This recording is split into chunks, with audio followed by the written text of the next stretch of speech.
Olá, crianças do quarto ano, tudo bem com vocês? Eu espero que sim. Crianças, vamos dar continuidade com as nossas aulas de história. Essa é a nossa nona aula de história. Nós estamos no capítulo 3, que é a ocupação das minas. Vamos revisar um pouquinho, né? O que foi que nós estudamos nesse capítulo? Estudamos as drogas do sertão, né? Estudamos como é que ele fazia, onde tinham os fortes, né? Para que serviam os fortes, não é? E agora nós vamos dar continuidade falando sobre escravizados nas minas. Essa é na página 247. A nossa aula vai da página 247 a 249. E a nossa nona aula e vamos iniciar o nosso assunto hoje. Então, como vocês sabem, gente, os colonos, né, eram muitos colonos e muitos portugueses, né? E nesse período se mudaram muito para a região das Minas, né? Em busca de quê? Em busca de riquezas, não é? Muito bem. Então, os portugueses, eles levaram muitos escravizados, né, para trabalhar na exploração do ouro nas minas. E os senhores, né, de escravos, eles eram muito rígidos, né, com os escravizados. Ele era muito rígido com o trabalho, tanto é que eles trabalhavam dia e sol. E era muito, o dia todo era curvado e dentro da água, em condições desumanas. Eles também estavam sujeitos a castigos e às doenças, como vocês já sabem, não é?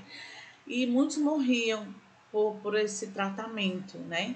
E muitos bem jovens ainda, né? Mas com condições de trabalho muito críticas, né? E aqui nós temos uma imagem, né, de alguns escravizados, né, trabalhando aqui, um tempo que eles tinham também podiam descansar se não tivesse no castigo. Ó. Então esse aqui já estava sendo castigado, olha só. Né, é muito, né, olha aqui, os castigos aos escravos costumavam ser físicos, como chicotes ou palmatória. Aqui era na palmatória, ó, a mulher sendo, né, ó, na mão dela era tipo era, né, um grosso, era de madeira, essa palmatória era como se fosse era bem grossa assim, de madeira comprida, né, tinha um cabo e eles batiam para poder castigar. Pois é. Então, gente, aqui nós temos falando, descobrir, né, para saber mais. Então, aqui, como vocês sabem, a escravidão moderna atinge mais de 40 milhões no mundo, né? Cerca de 40,3 milhões de pessoas em todo o mundo, elas foram submetidas a atividades análogas à escravidão. Em 2016, no Brasil, quase 370 mil pessoas. Né? O conceito de escravidão moderna inclui trabalho forçado, servidão por dívida, né? Casamento forçado, tráfico de seres humanos, escravos, né, para praticar semelhante à escravidão, praticar, trabalhar mais ainda, né? Então, a escravidão e praticar semelhantes à escravidão e práticas semelhantes à escravidão. Aqui nós temos na página 248, essa página 248 nós vamos falar da busca à liberdade. Então, na busca pela liberdade, o que era acontecia, né? Então, no livro 2, vocês lembram, né, que nós estudamos o livro 2. Então, já estudamos como os africanos foram escravizados e trazidos ao Brasil. Lembra que eles vinham, né, em viagem que durava em torno de 30, 45 dias, né, 35, 45 dias, que eles vinham em má condições, nos navios negreiros, não é? Que no navio negreiros não tinha ar, não tinha alimentação adequada, passavam sede, passavam fome, fora os castigos, né, que eles tinham, e outros eles ficavam doentes, e muitos chegavam mortos e muitos também chegavam doentes. E como vocês sabem, né, nós já estudamos sobre isso, né? Então as condições eram muito precárias, não é? E muitos, gente, ainda tinham outras doenças que passavam uns para os outros, né? Então, como aqui, olha só, também nós estudamos que esses descendentes não aceitaram, né, pacificamente ou passivamente essa condição. Né? Revoltas e fugas de escravizados eram muito comuns no período colonial. Uma das formas de resistir à escravidão foi a formação de quilombos. Vocês lembram também dos quilombos, sim? Sim, não é? Os quilombos, né? Que tanto é que o mais famoso que tem é o Quilombo dos Palmares, né? Então, gente, com isso, essas fugas, né? Muitos senhores ficavam possessos, com raiva, né? E queriam, porque queriam que eles diziam que era a mercadoria deles, né?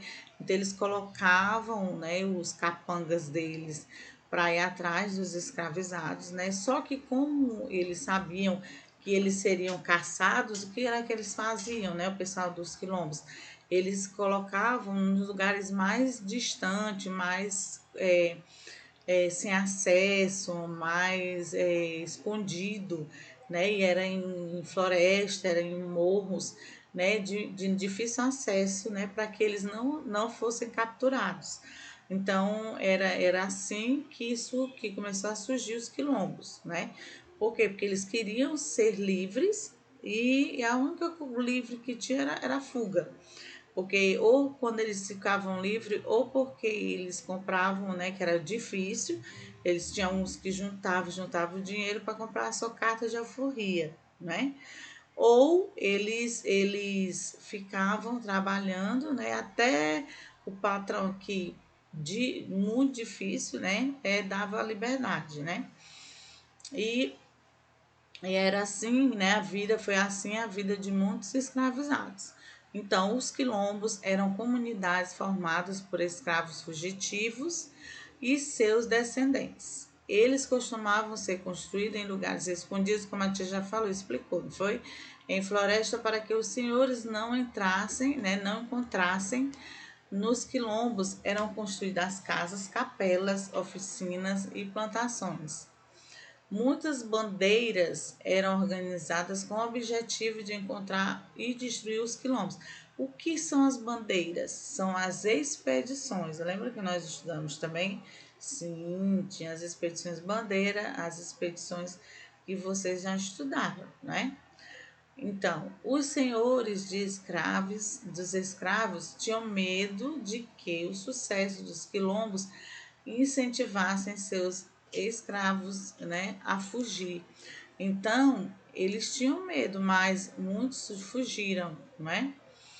Então, o objetivo dos habitantes dos quilombos era fugir da escravidão e tornar as tradições, né, africanas, retomar as tradições africanas. Apesar de haver africanos com origens culturais distintas, o desejo de liberdade os uniam, né? Então eles queriam tanto ser libertos que podiam ser diferentes de tudo, de todo jeito, mas eles estavam unidos, né, no bem comum, numa coisa própria, que era ser livre, né? É provável que Palmares, liderado por Zumbi, lembra que a tia falou sobre o Quilombo dos Palmares? Pronto, porque foi o Zumbi, né, que era liderado por ele, o Zumbi dos Palmares. Tinha sido o maior quilombo do período colonial. Esse quilombo estava localizado em terras do atual estado de Alagoas e reuniu aproximadamente 20 mil pessoas. Atualmente, né, na atualidade, gente, ainda existem algumas comunidades quilombolas, né, remanescentes dos antigos quilombos, certo? Nelas é praticada a agricultura e às vezes o comércio, né? Nos quilombos se utilizava a terra de forma coletiva né? Ou seja, as terras pertenciam a todos, né? Existem leis que garantem a proteção das terras dos quilombolas, pois elas são fonte de sustento da população local, né? Então, eles estão assegurados porque eles são fonte de, de renda ou de vivência, né? Então, eles tiram do sustento da própria terra, né? Então, o sustento deles. Então, tem a proteção dessa terra. A maioria da população quilombola é formada por descendentes de africanos, mas há também pessoas de outras etnias, de outra origem étnicas, né, como indígenas. Os habitantes, né, dos quilombos se orgulham de manter a tradição, né, as tradições dos antepassados, né, como a religião, o uso da terra e a história. Então, gente, olha aqui a imagem, que coisa mais linda, né? Então, essa imagem é mostrando o quilombo, né? Como é o quilombo, certo?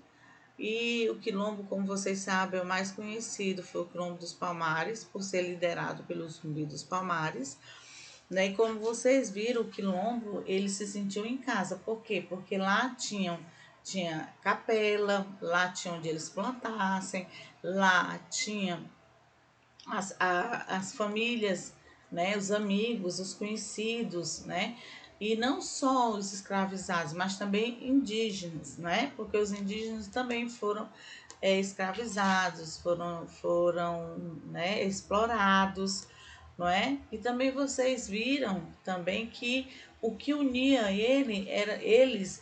era ter a liberdade.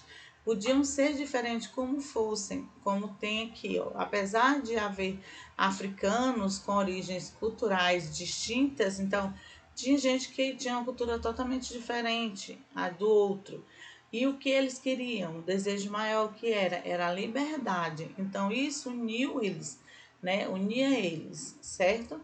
E quando aconteceu isso foi no período colonial, tá, pessoal? Então hoje em dia, não, hoje em dia nós tem muito índio, né? Como vocês sabem, na cidade, eles são muito unidos. Esses povos, eles sofreram demais.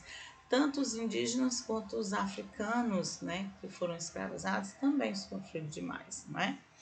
E aqui, como eu vi falar, como eu falei, né? A história dos africanos é muito interessante. Tanto é que eles sempre fala, né, de quem? Do líder dos Palmares, né, que é o quem? É o Zumbi dos Palmares. Então é muito interessante a gente aprender muita coisa sobre tanto os indígenas como os africanos, né, porque tem muita história e é muito bonito, né? Então aqui também falamos no início sobre a exploração das minas, né? Então, como vocês estão vendo, eles tinham os castigos, como tem aqui na imagem, né? O senhor aqui, o capataz, né? Tá dando umas, como é que a gente chama? Umas bordoadas na mão, né? Da escrava. E essa bordoada, ela tinha um nomezinho, castigo, que chamava esse castigo, né? Que era muito desumano, que era através de umas palmatórias, né? Muito doloridas também. Certo, gente? Então, nós ficamos por aqui. Nas próximas aulas, a gente continua esse conteúdo, certo? Façam as atividades, vejam a agenda, sempre com as correções também, né? E sempre realmente olhando as agendas para ter as solicitações, para ter atividades, certo? E para vocês também saber o que está acontecendo, né, nesse período, tá bom? Então, beijo para vocês, fiquem com Deus, se cuidem, até as próximas aulas. Tchau, tchau.